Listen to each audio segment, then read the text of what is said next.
What I got, you can't buy. It resides between my eyes. Walked through the fire, came out better on the other side. See, life's like a beach if you find the same. And right now, I feel like 100 grand. You are listening to Inspired Insider with your host, Dr. Jeremy Wise. Dr. Jeremy Wise here, founder of InspiredInsider.com, where I talk with inspirational entrepreneurs and leaders. Today is no different. I have Cameron Heffernan, founder of Your B2B Marketing.co. And Cameron, before I formally introduce you, I always like to point out other episodes people should check out of the podcast. And we were chatting before hitting record of Cameron loves Dan Sullivan, Benjamin Hardy books. So we're going to talk about some of his favorites. So some of the past guests who are authors, we had Gino Wickman, who wrote Traction, founded EOS. That was a great episode. Mark Winters co-authored Rocket Fuel with Gino Wickman. That's a really good one. The Visionary Integrator. I had one of my favorites of all time, Chris Voss of Never Split the Difference. One of my favorite books. And there's many, many more. And Cameron, some of your favorites. Well, I think the Dan Sullivan sort of trilogy with Ben Hardy is up there. One that we had read with my group last summer was The Good Life, which is a combination of work life and how it all integrates and comes together. One that was sitting right here is The Six Thinking Hats, which I enjoyed, and it's a short, easy read, but it makes you look at how you do thinking and how you execute this decision-making process. It was another good one. Who wrote that one? That is Edward de Bono. Okay. Six Thinking Hats. Hopefully it's on Audible. I added to my list. So thanks. So check out more episodes on the podcast. This episode is brought to you by Rise 25. And at Rise 25, we help businesses give to and connect to their Dream 100 relationships. And how do we do that? We actually help you run your podcast. We're an easy button for a company to launch and run a podcast. And we do the strategy, the accountability, and the full execution. So Cameron, we call ourselves the magic elves that are running the background to make it look easy for the host and the company so they can develop amazing relationships, create great content, and run their business, most importantly. For me, the number one thing in my life is relationships, and I'm always looking at ways to give to my best relationships. And I've found no better way over the past decade to profile the people and companies I most admire and share with the world what they're working on. So if you've thought about podcasting, you should. If you have questions, go to rise25.com to learn more. And I'm excited. And thank you to Ashton Moore, who kind of informally introduced us via EO Group. He runs Model B, and as Cameron said, also a lot of bars and restaurants too. That's right. Right, Cameron? So Cameron Heffernan, he's a serial entrepreneur. He's lived and worked on 3 continents, launched a 7-figure marketing agency with clients all over the world, which we'll see that's kind of his special sauce and his specialty. Cameron founded Your B2B Marketing.co, which is globally focused strategic marketing agency. So it helps companies better articulate their value proposition to support their growth and their new market entry. And Cameron, thanks for joining me. Thanks, Jeremy. I'm excited to be here. Looking forward to it. We'll dig into the continents thing, but just tell people a little bit about Your B2B Marketing.co and what you do. Sure. Your B2B Marketing is a strategic communications and marketing agency that helps global businesses scale. And maybe to start with the last part first, I mean, if any business wants to grow, I think that's obvious. I think with a lot of mid-market companies, B2B companies in particular, there's maybe a deficit there in knowing, well, what do we need to do from a marketing perspective? We're really focused on product development or operations or building and growing the team. But where should we start with the marketing and communications to make it clear what we do that's different, special, unique? We had talked about the Dan Sinclair books. I think the last one that I had read was 10x is easier than 2x, right? And then So Dan Sullivan co-authored with Benjamin Hardy, that one, right? Yeah. Yeah. And they talk about what is your unique ability and really applying that to entrepreneurs, to founders, to owners of companies. And there's a whole section, a whole chapter about that. I think that also applies to companies. And I think that our job as, the marketing agency is to really help them to identify what is their secret sauce, what's their, their superpower, and to then articulate that. Love it. Yeah, totally. And so I want to get a little granular with this before we dig into, because there's several companies you helped, you branch out into different markets in different countries, which is not an easy feat to do. And we mentioned the working on 3 continents. I know you did a lot of work in Europe and in Belgium. What brought you there? I was managing PR and communications for a Fortune 500 staffing company in the West Coast. I needed somebody to come and run the communications and marketing function in Europe for, I think, 11 countries, 7 languages, something like that. So they sent me over to do that. And that was 2008, 2009, bad timing in the economy. But I managed to stay in Europe and did some communications consulting work there. And that led to me then founding and starting my digital agency when I got back to the US. So when you first started, what services, because you could do a lot of different types of services. Yeah. What were the services you decide to lead with coming out of the gate? I think, if I could go back and do that part of my life over with the knowledge I've gained since then, it would make it a whole lot easier. I just kind of went with what I knew. My background, my training, I was a journalist. I worked in technology journalism in the West Coast, and that's where I kind of came from. The world changed so much since then, but I feel a lot of those fundamentals are still what we do every day and what we should be doing. Storytelling, identifying with your audience, and focusing on what's important and relevant to them rather than what matters to us or to the client. And if as marketers, if we can crack that nut, we're well on our way to a successful program. I think at the time, I was kind of an accidental entrepreneur. I really didn't know what I was doing. I just kind of went with it. And one day I woke up, hey, I've got all these people working for me and I've got a 7-figure agency. How did that happen? What were some of the things you put in place to grow it? Because I feel like there's a lot of accidental agency owners. Mm-hmm. Yeah, I think that's true. I think I was focused a lot on business development, finding who are the companies that we know need our solution, reaching out to them. A lot of it was referral and word of mouth. I then learned how to do a more deliberate sort of proactive business development strategy. Another book that I should mention is Predictable Revenues. I'm a big believer in that approach. He was the guy who at the beginning was instrumental in Salesforce and how it grew and their marketing and their outreach approach. And that concept of predictable, regular, consistent marketing and sales, I call it a flywheel, that we know these inputs that we're going to go and develop and build, and these will be the outputs we can get from that. It's not going to happen right away, but over time, if we follow those steps, these things will happen, within this range of certainty. And I think at the beginning, I didn't have a handle on that. I think a lot of what we do as entrepreneurs is, in marketing too, actually, is let's try something out. Let's iterate.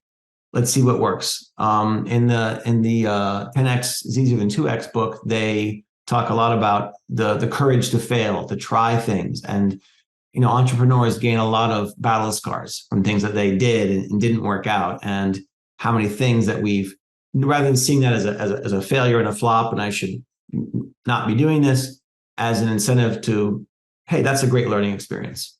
How did you come to the niche that you serve? Because again, with what you do, you can serve a lot of different niches. So talk about the niche that you decide to go after. Yeah, that's a great question. I think it's something that I would say to my clients or prospects every time that we meet with them and look at. There are a lot of companies that do X. Right here I am now in Central Ohio. There are many companies that are digital media marketing, multi-channel agencies. So we're never going to be successful. I feel this, and I say this to my team. We're never going to be successful just being another agency, another company that makes vanilla ice cream. Even if it's a really good vanilla ice cream, there's still a lot of companies that are doing that. A lot of agencies that can do exactly what we do. So I feel it's better. And again, this is right out of the 10X book and platform, is let's focus on the 20% that we do really, really well. Okay, what's our special, unique ability? what is our superpower as a team, as an agency? Let's focus on and develop that. That book starts with him talking about how Michelangelo, didn't just go build David right from scratch. There are other things he did first, and a lot of work and effort that he did to learn what his expertise, where it lie. And I feel that that's what if we're doing it well, that's what we're doing. We're really leaning into where are we different, special, and unique. And that is working across borders, the knowledge of working in Europe, helping B2B companies from outside of the US to either get a foothold here to enter the US market for the first time, or to do what they're doing here and grow. Some of our customers that are based in Europe, they've got more of a, maybe a sales function or a managing director with a limited operations team. They don't have the marketing, they don't have the communications. So I feel that our ability, our strength is to say, give us the keys to the marketing communications car. Let us handle that. You go and focus on business growth, working with and mentoring your team, and we'll handle that outreach. We'll make sure that your messaging is on point, that your messaging is directed to the people who really will benefit from your unique ability as a company. What type of companies are those typically? I guess one common thread for my client base currently is that concept of either wanting to reach or work across borders, whether they're in the US and they have either operations in another region of the world like Latin America, or they're based in another continent, say Europe or Asia, and they want to have effective communications and marketing strategy here. So just like if you were to launch a new business, you wouldn't just, let's say that you're based in Europe, and you wouldn't just, even if you're in Ireland or the UK, it's not a language thing, but it's really about, you're going to start in a new country. You have no credibility. You don't have the team that's on the ground that knows that market. So the best thing is that you would be doing as a starting point is looking at who do we need there on the ground that knows the US market, and let's work with those people. Just the same as if I were to enter Europe for the first time, how different it would be. GDPR, 22 some odd nation states in the EU. That was one of the biggest differences that I encountered when I worked there.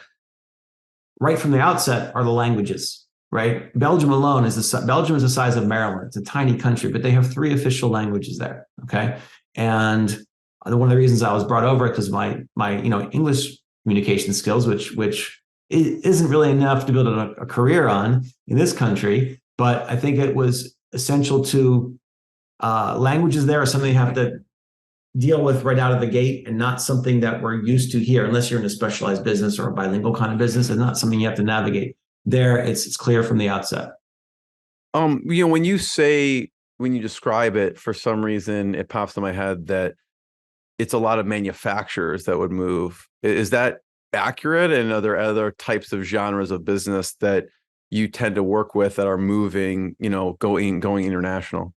Yeah, I mean, we do have clients in that space. We've got a couple clients that do either manufacture, they make their own products or components, or service providers to the manufacturing sector. So we do have clients in that space.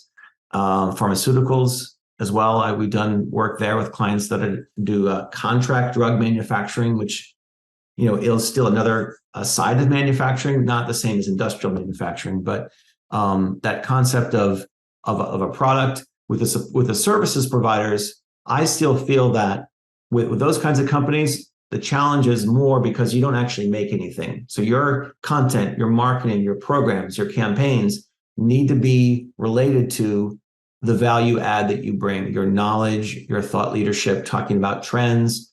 Why would you come and work with us when there's X number of other service providers? No one makes or does anything that's completely unique. Even Tesla has companies that are now doing something similar. I'm seeing more of Polestar these days and looking at how is that different from Tesla. No company is the only company that does that.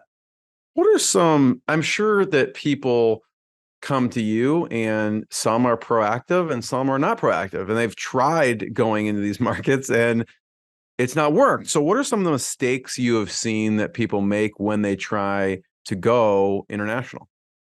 One would be doing what we're doing here. Let's take the example of an American company that wants to do more in Europe. Doing exactly what we're doing here and thinking it will work and apply for the European market. Not working with local talent. So the first thing that I would do if I was setting up a company in Western Europe, find someone, again, who, not how, from that book, find someone or a group or a team, an entity there that already is positioned and knows the European market, knows those challenges, knows the market preferences and desires. It's most tangible when you think of B2C types of companies. So kind of take that same mindset and apply it to a B2B environment. I remember when I was first in Belgium, little things that would be different that would get, trip you up. Stores are not open very late, 6 or 7 in the evening, you're done. Banks are not open at lunchtime. It's become more common now recently with Aldi and Lidl being in the US. But the first time I was in those stores, I wasn't used to bringing my own bag or having to put the euro coin into the trolley. So again, little small examples from a B2C environment. When you think with a B2B business, how could this being different affect what we do, what we deliver? Your value proposition has to be kind of tailored for that market. Yeah, I could see how, let's say someone opened a grocery chain from the US to where you were, and they're expecting it to be open at 10 or 11 at night. It may be hard to get a workforce to stay there because that's just not what they're used to there. Right. And, it does work. I mean, I remember I was living in DC, Virginia area, and there's a popular hamburger chain called Five Guys. And Five Guys eventually went to a franchise model. It was all over the world. And I saw Five Guys either in France or Belgium. I thought, oh, that's really strange. But it worked, because the model was so simple. People loved it, and it just expanded and grew. So it's a great way to organically grow your business. A lot of companies think, well, we're either going to acquire something or we're going to just keep doing what we do better and more efficiently. Going overseas is, again, right out of the 10X sort of playbook, is a way to step up, do something different, unique, and you're growing your business in the way that your competitors might not have thought about. Let's talk about an example of how this plays out and what your recommendations were. There was a company in Mexico that you did some work with. Yeah, that's a longtime client of mine. I worked with them with my previous agency and still are working with them currently. They're a services provider, so they don't do manufacturing themselves, what their clients do. And they specialize in the sort of the mid-market space for manufacturing, which can be a huge range. You can still be an $80 million company within that size range. And what we did, I don't want to give a number because it dates my age, but I would say a few years back, we looked at their outreach and we looked at their website and their materials and thought it's too much focus on what we're trying to convey and express. Remember the book, Gary Vee's, one of the first books is Jab, Jab, Jab, Right Hook. When that ratio was very deliberate, it's give, then ask. A 3-to-1 sort of mix. You want to give more information and knowledge and expertise than you're asking for someone to buy your book or go to your webinar or buy your widget. So we kind of overhauled their communications in that vein. Everything was about the pain points of mid-sized manufacturers. Many companies, and now it's even more acute with the China situation and global trade and all those different things. But a lot of European and American companies wanted to have a presence in Mexico to shorten the supply chain, to realize these cost savings, and to not have to mess with some of the challenges in China. But it's hard to do it if you're a mid-market company, to do it on your own, because you don't know what you're doing there. It's the first time you're in the country. The cost to start up is significant. So you go with a service provider that can help facilitate that transition. What we did with my client was to help articulate the relief to those different pain points, white papers, materials about that transition, about what can happen if you don't know what you're doing, about the length of time it can take you, about violations you can get if you haven't figured that out. And again, focus on common emotional pain points of those companies and how our clients solve them. So we turned around all of the pieces, the outreach, the website, into customer focused, into solution that my client offered to those common pain points. The next year, and partly also due to this to timing of the market, the economy, et cetera, but for the first time, they got 3 new clients in a year. Typically, a great year was 1 new client because they're not a huge company. but there are big investments for mid-market sized companies to make, multiple millions of dollars over a many-year period. So that was a good win. That's pretty huge. Anyway, they were happy with it. We were happy with it. So a lifetime value client for them is in the multiple millions. That's right. Yeah. That's right. And it was also that I think it also reinforced the concept of this is the pattern. This is the approach we're going to do going forward. I'm a big fan of set it and forget it. Yeah, you got to go back and iterate and tweak and refine. But if you can set up a true sales and marketing flywheel, that things are happening, it's predictable number of leads and prospects coming into the funnel. It's much better for everybody, for planning, for budgeting, for the team, and it's a real win. I can see, Cameron, how you focus on the pain points, the emotional pain points, the messaging, and creating these assets that can be deployed. What are some of the levers you pull to get them out into the world to get exposure for the company? I think it depends on a lot of factors. We'd always start when you engage with a prospect of, what are your goals? We would work with them to understand those goals. What are the KPIs and metrics that we need to put in place to achieve them? What does success look like to you? We would also evaluate where they're at now. Is their messaging clear? Is their value proposition clear? Do people understand what they're offering? And we would look at, do any of those need to be modified, evaluated, improved? And then we're almost always going to do a multi-channel approach. I love doing conferences and events. I think that these days in marketing, there's value there because so many companies have shifted to a full digital approach. There's still a value in being on the ground, meeting with prospects. We try to tee up as many meetings ahead of time as we can. Just think of the team as they travel. One of my clients has a conference coming up next month in Europe. 3 or 4 people out of the office for a week, heading over there. It's a big investment. So we want to do all we can to set up meetings ahead of time to ensure that the right people coming to meet too. And so not everyone wants to or has the appetite to do events and conferences. So we would make a mix of things that are tailored for the client. I think you've probably worked with more B2C companies than I have. The marketing and the outreach efforts are going to be different between the two sides. I think B2B companies can learn a lot from what B2C companies do. They typically have bigger budgets, better known brands, better, longer track record brands that people have heard of. Can we apply any of those campaigns, approaches, ideas to a B2B landscape? So whether it's, LinkedIn, email marketing, cold email, warm email, collateral. So much these days, relies on the social proof that you have. A stat that I love to try out is that by the time people have made their buying decision, 70% of people have already decided they want to purchase a certain thing. That's when they go out and start to look at what they want to buy, right? So what's the last thing you've purchased, the last technology purchase you've made, Jeremy? Probably an iPad. Okay. Well, you know what you wanted, but you probably did some figuring on. Oh yeah. I wanted somebody to take notes on. Like I'm taking notes right now on this.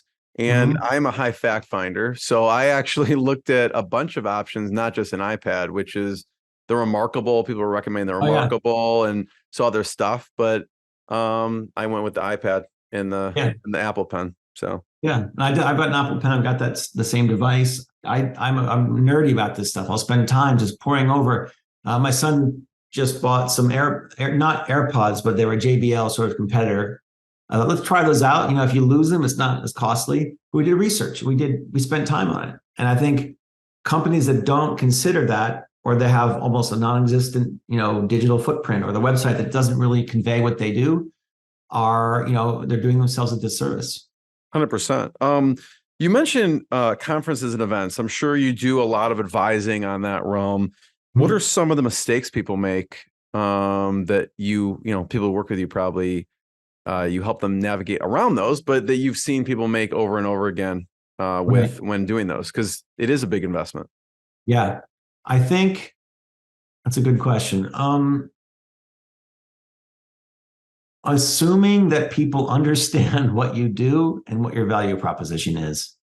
And I think it doesn't just relate to conferences and events. You think I always use this metaphor of When you're driving down a freeway at 65 miles an hour and you see a billboard, that's the level of simplicity I want in our materials, whether it's above the fold on the homepage, whether it's a banner at a show, a simple brochure, a digital ad, whatever it might be, that level of simplicity that I could explain it to someone who has never been to this industry before and is going to get it. And so messaging needs to be simple, and again, has to tie to what is their pain point. So companies that don't understand or know their targets, their prospects, that's also a challenge. Not fully understanding the needs that your buyers have, your potential buyers. Are there any favorite, when you talk about this, and I geek out on copywriting and direct response because it goes back to the fundamental of messaging and speaking to the customer and the pain points of that customer. Are there any resources or people that you've studied throughout the year, whether it's direct response copywriters, marketers, who do you like and who have you learned from? I think there's a couple. I think the story brand approach, Donald Miller in his books, and he built a whole industry around that. And that's really outward focus on the pain points. People care about their own emotions so much more than anyone else's emotions. I mean, that sounds really simple, but keep that in mind. And I try to then challenge the team when we put something together. Does that satisfy that requirement? Have we addressed the reader's pain points? You look at it on a B2C landscape, it's really simple. You got thirst, get a Coke. Dinner time, go to Pizza Hut. And because they're simpler needs, but how can we apply these to a business sort of a B2B environment? Fear of failure, inability to grow your business, lack of clarity on what you're doing, all things that we should address from our solution, but you focus first on the pain. How do you, going back to the agency part for a second, you have, I think, virtual teams, right? How do you navigate and create a culture with the virtual team that you have? Yeah. Good question. I think with my last agency too, that was part of the equation from the beginning. So we'd been doing that and it wasn't foreign to me. So I just kind of went with it. And that's what we do now. We get together. Our last strategy planning meeting was in September. We get together 3 or 4 times a year. We're going to do a brand workshop in December. I've got one teammate who's in South America, so she'll join us remotely. But the others, they come into town and we get together for a couple of days. And I look at it like we would be spending more time regularly if we were in the same place. So I try to, replicate that environment as much as I can. And talk about a divisive issue. I mean, it's like pineapple on pizza. It's some people, myself and older people, really value, hey, be in the office, be together, build that cohesion. Younger generation, it's a harder thing to sell and to persuade on. There's value in both. I do love a hybrid environment. And so I try to give a little bit of both to my team. So one thing you do is you'll meet a couple times a year, actually in person. What do you do from a virtual perspective? Like, what does the weekly meeting cadence look like? What do you do on a weekly or monthly basis when you are virtual? It's similar to the EOS kind of approach. We do an L10 meeting. We just had it earlier this morning. So we get together once a week with that L10 meeting, kind of step through it. And we haven't implemented traction or anything like that, but we're doing some of the steps. And then we have a sort of shorter, we call it a stand-up meeting, because it's short enough that you can stand through the whole thing later in the week on Thursday. And my team is now small enough where I'll go to them and say, guys, what do you want to do? What works for you? And I think there's little things that we can do as agency owners that the team really values that aren't a huge cost or on a monetary cost that are really valued. So I think that, and they wanted to add another meeting. They wanted to add a longer sort of strategic brainstorm meeting. So we're going to do that once a month too. Got it. Yeah. So you'll go to them, but there's a daily stand up. You have a level 10 meeting. If people don't know what that is, there is Gino Wickman. There's a video online that explains actually everything that you do in a level 10 meeting and setting rocks, et cetera. So you can check that out. I want to talk about another example. So we talked about Mexico. There's another client in Austria and some of the things you did with them. Sure. That was an interesting client. In some ways, that's a good, almost like a poster child sort of client for us. It came through, a lot of people are really down on LinkedIn as a channel. I can understand why. I totally can. But also like email marketing. You and I have talked about this, how terrible email marketing can be. So if you do it with any amount do it somewhat decently, you kind of stand out, right? So I had reached out to somebody on LinkedIn, and he got back to me, and it kind of just evolved from there. His company is based in Austria. They make Internet of Things sensors, and we hit it off. He's in Chicago. He's got a sales team, but he doesn't have marketing. He doesn't have communications. He has a challenge where he is not the top focus of the European headquarters. So to him, we give a good solution where he has access to the whole team. It's not just me. In fact, I do very little hands-on with that client. The team really runs it. But that's one of those things, if you're looking at, should I work with an agency or should I just go to hire somebody? There's pluses and minuses of both. With an agency, you get access to a more senior person, more experienced, hopefully guiding the strategy. And you have a whole team of people that's supporting them. So that might mean you have a copywriter at your disposal, someone who knows ads, someone who could do video, someone who's doing more long form copy. A whole team to build that would be cost prohibitive. And you probably couldn't get it at one entry level or one mid-career person to do all those things. So that's a nice advantage of working with an agency. That they can also pull in their expertise, successes, learnings from other clients and bring those into the equation. Hey, should we consider this? We did this with a similar client and it worked. Maybe we should look at tailoring that for you. What were some of the things that they were coming to you that they wanted? I don't know about you, if this is a common thing that you guys hear, but oftentimes when we work with clients, they'll say, you're the marketing agency, you guide and direct us. And that's a great thing to hear because it means they're showing they understand the confidence in us and they're going to give us at least somewhat autonomy to go and try stuff. And I'll be honest too and say, marketing is not, in advertising, you place an ad and it runs and it's out there. We know what's going to happen. So in some ways, marketing is similar, but we don't know what's going to work. So I'll always say, let's try A, B, and C options or versions. Let's iterate. Let's try what worked. Let's try different things out. Let's not be afraid to see something that didn't work. So with them, we proposed their audience is engineers, very wonky sort of technical audience. So we did a couple of white papers. We built a couple of decent media partnerships with very esoteric kind of publications that were fruitful. And that's a nice pattern that I like to do too. I know that world from my past in journalism and was a good fit with the readers. And as long as the content is valued, as long as the content really has interesting, good takeaway. Yeah. Cameron, first of all, I have one last question before I ask it. Just thanks for sharing your journey, your stories, and I love your global perspective because at least for me, I'm always locked in thinking US and there's a big world out there. And you help people kind of navigate that big world. And so I want to encourage people to check out your B2B, that's B with the number 2, B marketing.co and learn more about what Cameron's doing. My last question, Cameron, you mentioned a lot of great books, which I'm definitely going to check out. So thanks for sharing those. My last question is about, there's valuable groups. One of them being EO. We're both in EO. What are some takeaways that you've gotten from EO and being in a group of like-minded entrepreneurs? I've gotten so much out of being in EO. I joined in 2019. It's other people who know what you're dealing with, who can identify with struggles that you're facing, and people who have overcome what you're now struggling with at the moment. You can go to them, and it's a very open and accessible community.